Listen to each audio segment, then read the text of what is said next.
What's up, everybody? Welcome to the channel. If you're a returning subscriber, welcome back. If you're not, this is my YouTube channel. This is my 2021 Toyota Supra. It's big turbo, running a bunch of stuff, bunch of mods. I always try to go between the lines on content that's not out yet and questions I find online. So I try to cover what people want to hear. Anyways, so today I'm going to cover 5 reasons why you should not big turbo your Toyota Supra. Let's get to it. So the first thing on this list is turbo or boost lag. So what that is it takes your car a second to hit boost. So as a stock turbo, your turbine's like this big. As a bigger turbo, you know, it gets bigger and bigger and bigger. So I'm not saying you guys are going to go out and go big turbo. You know, like I have a 6466, so it's more of like an entry level big turbo because I want to retain my drivability as a daily driver. So as that turbine gets bigger and bigger, it takes more time for your car to generate the kinetic energy to turn that turbine to make power to accelerate. So eventually you will lose some of your drivability with the bigger turbos that you may go. Sorry, there's a car like just circling, right? It's kind of, people are kind of weird, man. Like they do some weird stuff.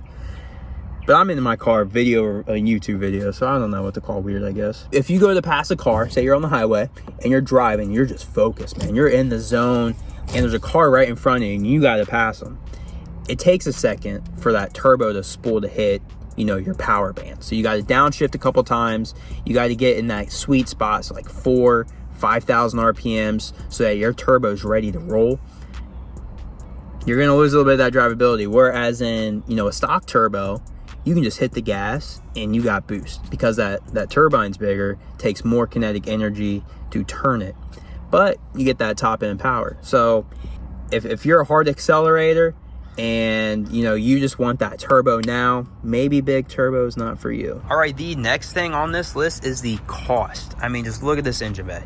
This just looks like I just dumped money into a fire, because it literally is. You know, you got the big turbo kit, but with the big turbo kit, now you got to run more injectors.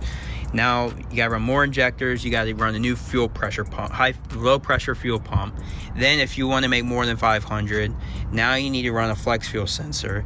So it's constant money you got to throw into it to where it just builds up. So now you're making all this power with E85 and a big turbo. Now your trans starts slipping. Now you got to build the trans. So now we're looking at, like, just in what I've mentioned, like $16,000, $17,000 in making power. And that's not counting for the other little stuff. Like I got an intake manifold and I got the catch can and I made a custom catch can and no headlight delete for better IATs. Then you need radials for traction and you need a catback exhaust. Maybe big turboing's not for you. All right, the next one is the problems you get with big turboing. When you big turbo a car, you take a car that made what this make, like what, 380, 370 from factory. Now you bumped it up to 500, 600, 700. Maybe you're a killer and you got 800, 900. You just took a car that from factory was produced to only make a couple hundred horsepower, and now you just doubled it, tripled it. Now stuff starts to break because it wasn't rated to make that kind of power. So now you start encountering problems. I am covering the camera like an idiot.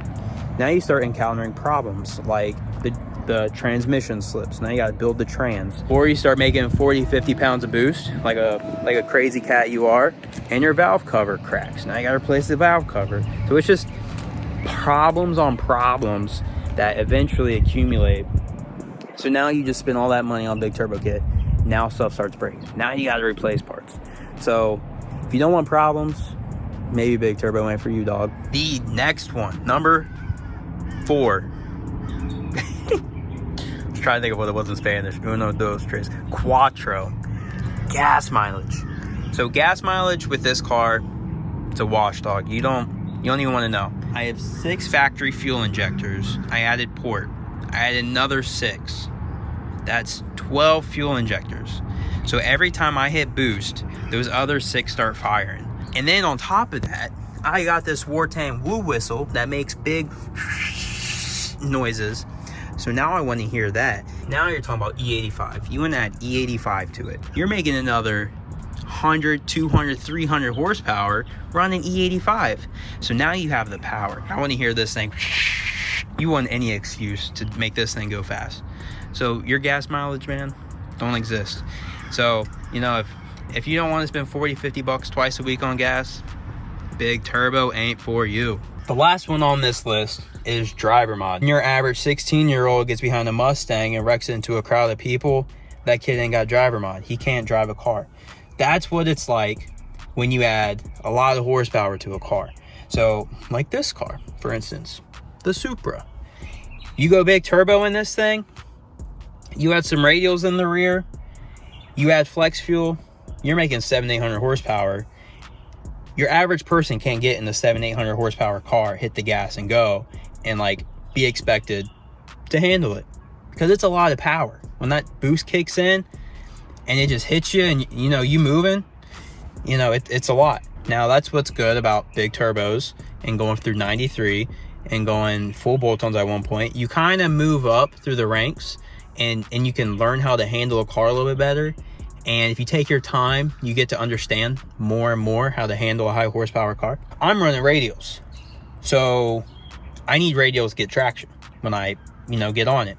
So with big turbo, as soon as that boost hits, it moves. Now, if there's a little bit of dew on the ground, it rained the night before and it was a little wet, you know, and one of my tires hits that, instantly lose traction. I'm headed towards the wall. You know, if you're worried about having high horsepower, maybe big turbo ain't for you. All right, y'all, so that wraps up this video of top 5 reasons why you should not big turbo your Toyota Supra.